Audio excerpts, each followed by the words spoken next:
আমরা পৃথিবীর উন্নত মানের জীব সম্প্রদায়েরা পৃথিবীর প্রায় সব স্থান আবিষ্কার করে চলেছি।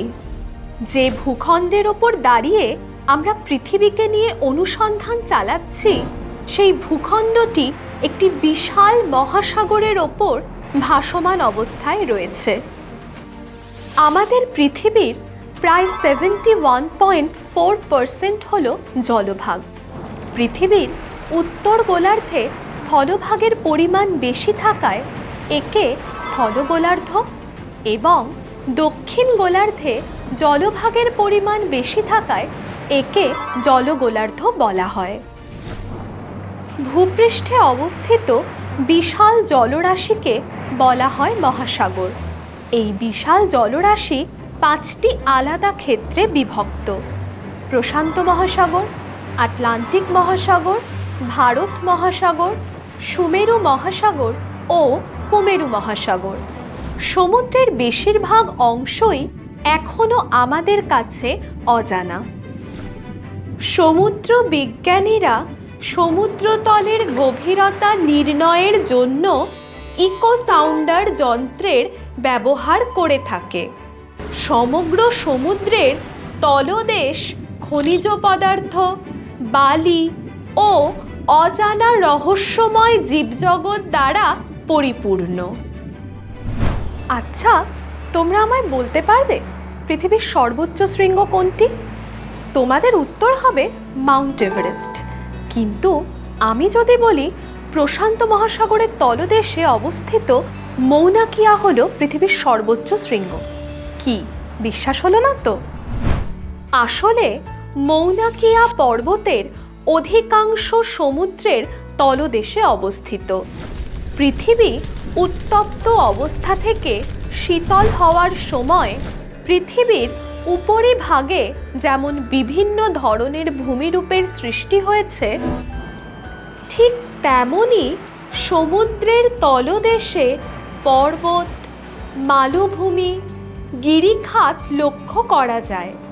সমুদ্রের তলদেশে এই ভূমিরূপগুলিকে বলা হয় মহাসাগরীয় তলদেশের ভূপ্রকৃতি। সমুদ্রের তলদেশে এই ভূমিরূপগুলির সম্পর্কে সমুদ্র বিজ্ঞানীরা দীর্ঘ অনুসন্ধান ও গবেষণার দ্বারা নতুন তথ্য সংগ্রহ করে চলেছে।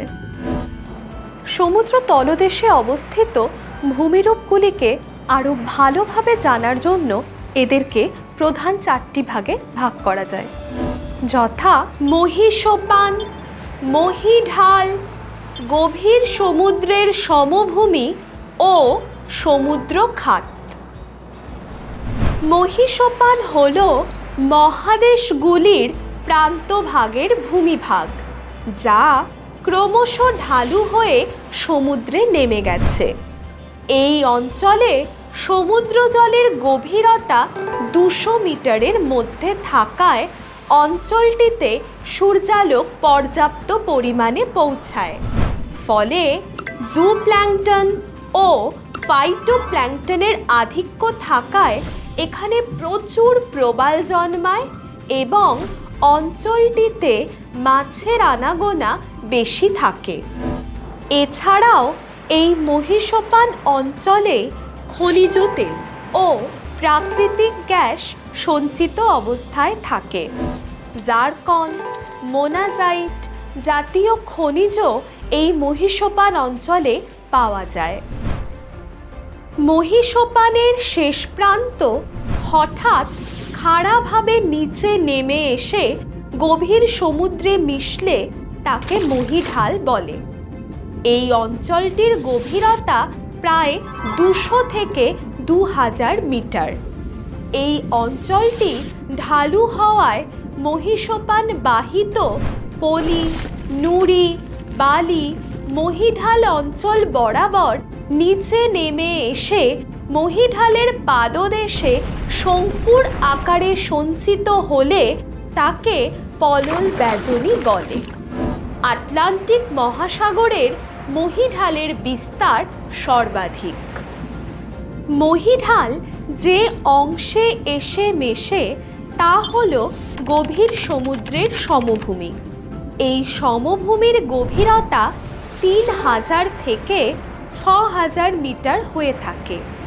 এটি সমুদ্র গর্ভের বিশাল আকার সমভূমির ন্যায় ভূমিরূপ। এই অঞ্চলে জৈব অবক্ষেপের পরিমাণ অধিক থাকে, ফলে মৃত প্রাণীর জীবাশ্ম এই অঞ্চলে দেখা যায়। এই জৈব অবক্ষেপগুলি উজ নামে পরিচিত।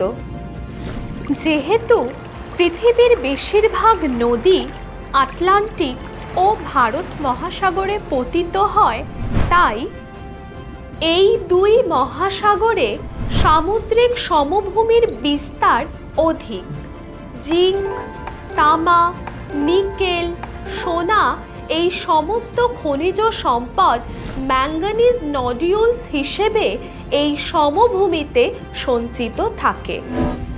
এই সমুদ্র সমভূমিতে কিছু সংকীর্ণ ও গভীর খাত অবস্থান করে, যা সমুদ্র খাত নামে পরিচিত। সমুদ্র খাতগুলি পার্শ্ববর্তী অঞ্চল থেকে প্রায় 10,000 মিটার গভীর হয়। সবথেকে গভীরতম খাত মারিয়ানা খাত, যা 11,033 মিটার গভীর। প্রশান্ত মহাসাগরের তলদেশে অবস্থিত এই খাতের গভীরতম অংশের নাম চ্যালেঞ্জার ডেপথ। এই ছিল মহাসাগরের তলদেশে অবস্থিত মুখ্য 4টি ভূমিরূপ। অন্যান্য ভূমিরূপগুলোর সম্পর্কে তোমরা জানবে নেক্সট ভিডিওতে।